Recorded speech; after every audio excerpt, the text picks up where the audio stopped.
SR அல்லது SS Rajendran என அழைக்கப்படும் சேலப்பட்டி சூரிய நாராயணன் தேவர் ராஜேந்திரன் 1928ஆம் ஆண்டு ஜனவரி 19ஆம் தேதி மதுரை மாவட்டம் சேலப்பட்டிக்கு அருகிலுள்ள லட்சுமிபுரம் என்ற கிராமத்தில் பிறந்தவர். SSR தனது அழகு, அழுத்தம் மற்றும் திருத்தமான உச்சரிப்பு ஆகியவற்றால் புகழ்பெற்றவர். SSR சுமார் 85 படங்களுக்கு மேல் நடித்தவர். SSR நடித்த பூம்புகார், மறக்க முடியுமா போன்ற திரைப்படங்கள் பெரிய அளவில் வெற்றி பெற்றன. SS ராஜேந்திரன் தனது நாடக மற்றும் திரைப்பட வாழ்க்கையின் ஆரம்ப காலம் முதலே திராவிட இயக்க கொள்கைகளால் ஈர்க்கப்பட்டவர். SS ராஜேந்திரன் திராவிட முன்னேற்ற கழகத்தின் தீவிர ஆதரவாளராக இருந்தவர். SS ராஜேந்திரன் 1962ஆம் ஆண்டு நடைபெற்ற சட்டமன்ற தேர்தலில் தேனி தொகுதியில் போட்டியிட்டு வெற்றி பெற்று சட்டமன்ற உறுப்பினரானவர். இதன் மூலம் இந்தியாவிலேயே சட்டமன்ற உறுப்பினரான முதல் நடிகர் என்ற பெருமையை பெற்றவர். இவருக்கு பிறகுதான் MGR உள்ளிட்ட பல நடிகர்கள் அரசியலுக்கு வந்து வெற்றி பெற்றனர்.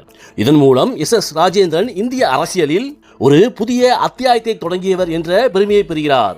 பிறகு நாடாளுமன்ற மாநிலங்களவை உறுப்பினராக திமுகவின் சார்பில் 1970 முதல் 76 வரை பணியாற்றியவர். அதன் பிறகு திமுக தலைவர் கருணாநிதியுடன் ஏற்பட்ட கருத்து வேறுபாட்டின் காரணமாக திமுகவில் இருந்து பிரிந்தவர். SS ராஜேந்திரன் தனது அரசியல் வாழ்க்கையில் தான் ஏற்றுக்கொண்ட கொள்கைகளிலிருந்து வலுவாதவர். SS ராஜேந்திரன் திரைப்படங்களில் நடித்து வந்த காலகட்டங்களில் புராண படங்களில் நடிப்பதற்கு வாய்ப்பு வந்தபோதும் திராவிட கொள்கைகளில் பிடிவாதமாக இருந்த காரணத்தால் நடிக்க மறுத்தவர். இதன் காரணமாகவே SS ராஜேந்திரன் லட்சிய நடிகர் என அழைக்கப்பட்டார். SS ராஜேந்திரன் தன்னோடு இணைந்து நடித்த கேரளத்தைச் சேர்ந்த பங்கஜம் என்பவரை கவிஞர் பாரதிதாசன் தலைமையில் திருச்சி திரையரங்கத்தில் 1/12/1946ஆம் ஆண்டு மணந்து கொண்டார்.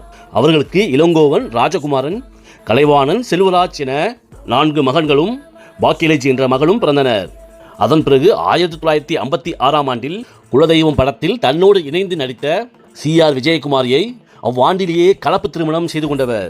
தன் உறவுகளுக்கு தெரியாமல் செய்து கொண்ட இந்த களவு திருமணம் சில ஆண்டுகளில் வெளியே தெரிய வந்தது. இவர்களுக்கு ரவிக்குமார் என்ற மகன் பிறந்தார். சிறிது காலத்தில் இருவரும் மனமொத்து மனவிலக்கு பெற்றுக்கொண்டனர்.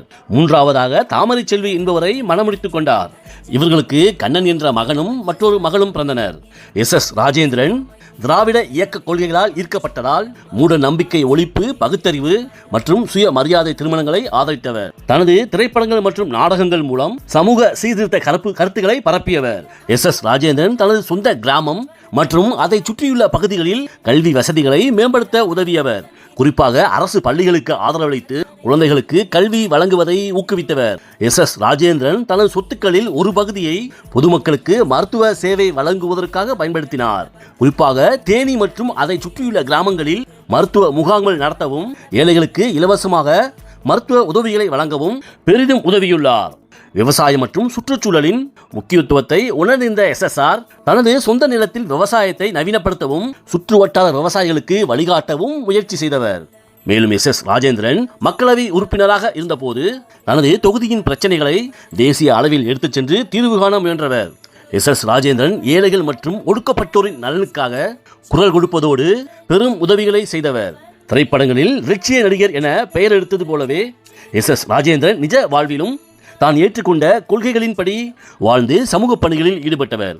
SS ராஜேந்திரன் நேரடியாக பல அமைப்புகளை தொடங்கி செயல்படாமல் இருந்தாலும் தனது அரசியல் மற்றும் கலை செல்வாக்கை பயன்படுத்தி மக்களுக்கு பல்வேறு வழிகளில் உதவி செய்தவர்.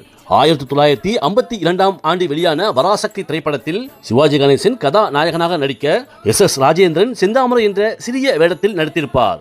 அப்போது சிவாஜி கணேசன் உணர்ச்சி பூர்வமான மற்றும் நாடகத்தனமான உச்சரிப்பை கொண்டிருந்தவர். அதே சமயம் SS ராஜேந்திரன் தனது கதாபாத்திரமான செந்தாமரைக்கு ஒரு கம்பீரமான அழுத்தமான உச்சரிப்பை வெளிப்படுத்தி இருப்பார். SS ராஜேந்திரன் ஒரு காட்சியில் தன்னுடைய பாணியில் வசனம் பேசிக் கொண்டிருந்த போது நடிகர் திலகம் சிவாஜி கணேசன் இடையில் குறுக்கிட்டு வசனத்தை சினிமாவுக்கு ஏற்றமாறு பேச வேண்டும் என்று கூறியவுடன் SS ராஜேந்திரன், நீங்கள் உங்கள் பாணியில் பேசுங்கள், நான் என் பாணியில் பேசுவேன் என்று சட்டென்று பதிலளித்து சுற்றியுள்ள அனைவரையும் திகைப்படைய வைத்தவர். இதுபோன்ற தன்னுடைய கொள்கைகளில் பிடிவாதமாக இருந்த காரணம்தான் அவருக்கு லட்சிய நடிகர் என்ற பெயரையும் பெற்றுத் தந்தது. SS ராஜேந்திரன் தனது 86வது வயதில் உடல்நலக் குறைவு காரணமாக 2014ஆம் ஆண்டு அக்டோபர் 24ஆம் தேதி சென்னையில் காலமானார். இவரது உடல் சொந்த ஊரான தேனிக்கு எடுத்துச் செல்லப்பட்டு முழு அரசு மரியாதையுடன் அடக்கம் செய்யப்பட்டது. திரைத்துறையில் தனது நடித்துவமான பேச்சு மற்றும் நடிப்பால் ரஷ்ய நடிகர் என போற்றப்பட்ட SS ராஜேந்திரன் அரசியலும் தன்னை நிலைநிறுத்திக் கொண்ட மிகப்பெரிய ஆளுமையாக இருந்தவர். நன்றி, வணக்கம்.